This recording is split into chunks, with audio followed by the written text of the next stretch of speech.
I want to pry AI away from frivolity, doom, and profiteering. I want to use it to cure cancer instead. And I want to do it before one of these Messiah complex people actually manages to end civilization. I'm actually really optimistic about this next phase in science and work, life on this earth in general. I'm convinced that we're going to find really good ways to channel these new tools, to create and to discover. And the reason for my optimism is a threshold I crossed a little while back. My first love was astronomy. This is harking back to my original career as a research scientist in astrophysics. It's a very data-intensive sort of craft, so I had to get really good at all the computery things to be good at astronomy. So along the way, I developed a bit of an identity as a toolmaker, and I went a little hard on the tool making. I kind of became a little obsessive about every little detail of every little thing before I would let anybody use any of my tools. They were very good, but a little overwrought. It was so much of an obsession that I think at some point the discovery, which is the bit that I was there to do, became almost a byproduct of the tool-making process. And that's not quite right. So 10 years ago, I was working as a data scientist in a big tech company. I was still a tools kid, still valued for it. And I was using all of these hard-earned skills to create mathematical models to predict the future, basically. Until one day, Meta, which was then called Facebook, released this package which was designed to automate away all of my fancy maths. And long story short, it worked. It actually worked well enough. And because an off-the-shelf tool is better than something you roll yourself and have to maintain, we just use that tool. So that day, that tool kind of took my job. Or at least that's how it felt in the beginning. I don't know how, but somehow I managed to kind of stay with that discomfort. It was one of those days, you know, when you have to step away from your desk and just go be with the trees for a bit, because it definitely meant something. I didn't quite know what it meant, but it didn't mean that it was the end of my career. What it did is it just really jolted me out of this obsession about making tools. And that's the day when I was able to cross that threshold from tool maker to problem solver. It was because I saw these tools as definitely transformational. I knew it was going to change everything I was doing on a day-to-day basis. But when you look under the lid, I realized, well, there's nothing metaphysical here. The machine learning tools of 10 years ago that we kind of called AI, the generative AI of today that we definitely call AI, when you look under the lid, it's just linear algebra. It's not magic. What happened in astronomy and in data science 10 years ago is now happening in all of science. Let's talk about biology. Our biggest weapon in the fight against disease is an antibody. It is a little molecule that has one job. It's precision engineered by nature or by humans to dock with a harmful microorganism. Once we dock with this pathogen, we can manipulate it or we can destroy it. Now, for decades, actually all the decades until now, if you wanted to make a new drug to cure a disease, you had to make a new little antibody. That meant you had to play the most grueling numbers game in the physical world. Scientists would construct this formula, immunize an animal, wait for the immune system to respond, harvest thousands of cells, and then test in batches one little dot at a time in the lab. So years of manual labor to get this perfect little shape that fits with another little shape. So it's 2026. What's coming next? Oh, yes, disruption. That's what's coming next, 2026. We're no longer constrained by how fast we can collect and analyze these samples. Today, the world's leading labs are flipping this script. And biology is moving from 90% physical lab work to 90% computational simulation. It's a really big change. It's a huge transformation. Let's keep with our antibody example for a minute. An antibody is a protein.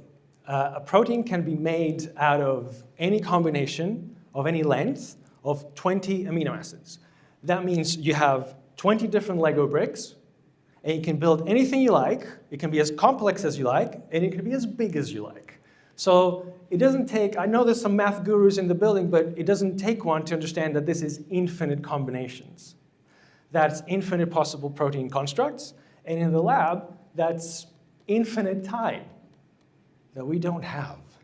So traditionally, we would embark into this boundless parameter space armed only with scientific knowledge and intuition. We can call it an educated guess, but we need a little magic spark so that we can map one good enough path among millions of possible paths. That was years of agonizing manual labor. We now have a new way. Instead of starting with chemistry in the lab, we use AI to predict millions of different protein folds, different structures.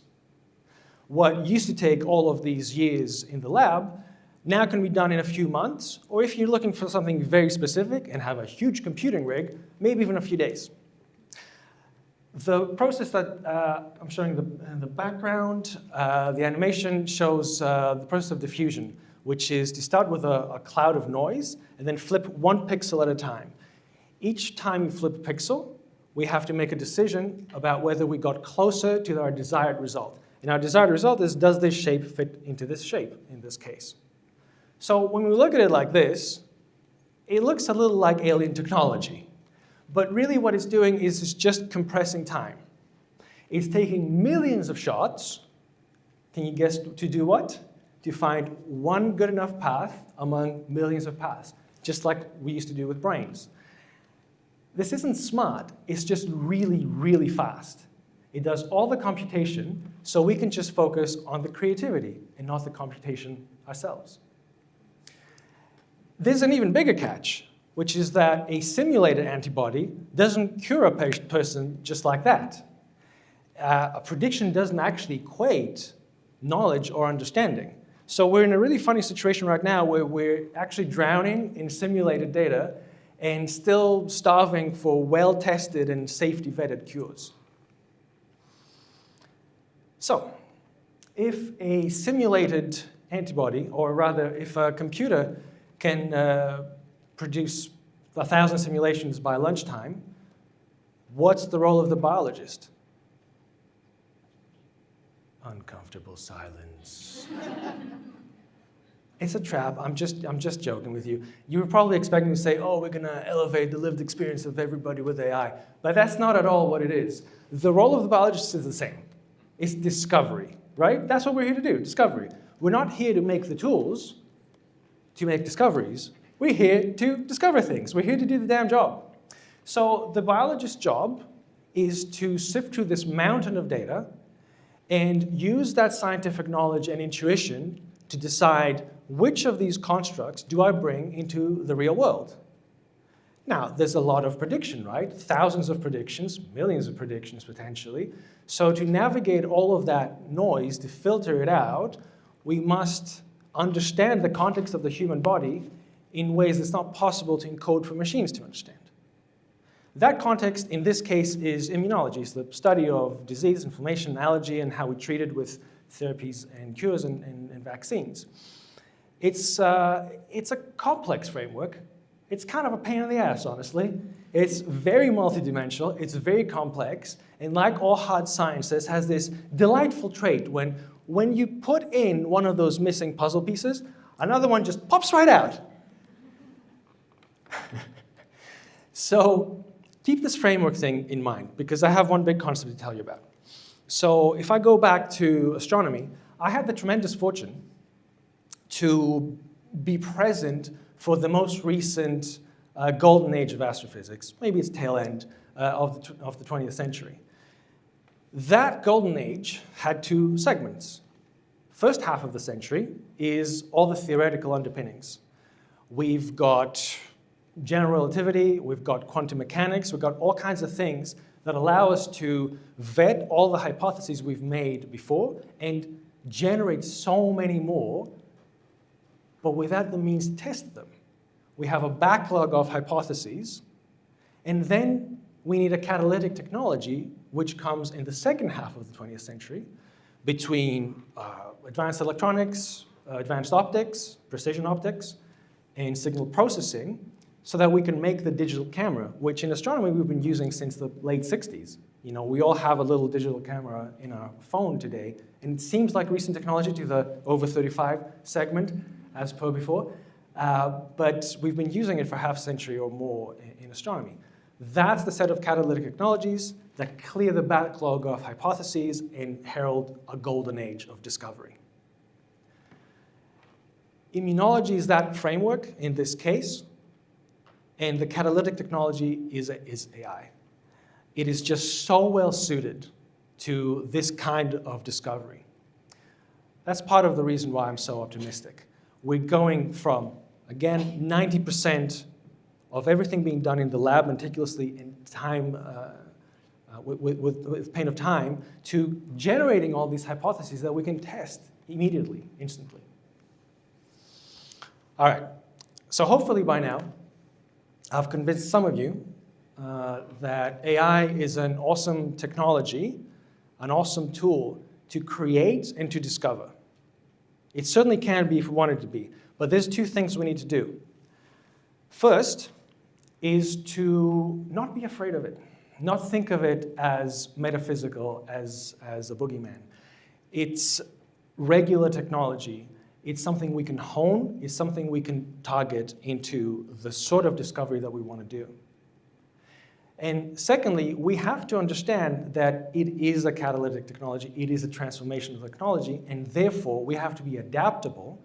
We have to adjust to the concept that we are no longer alone in the processes of creating and disseminating knowledge.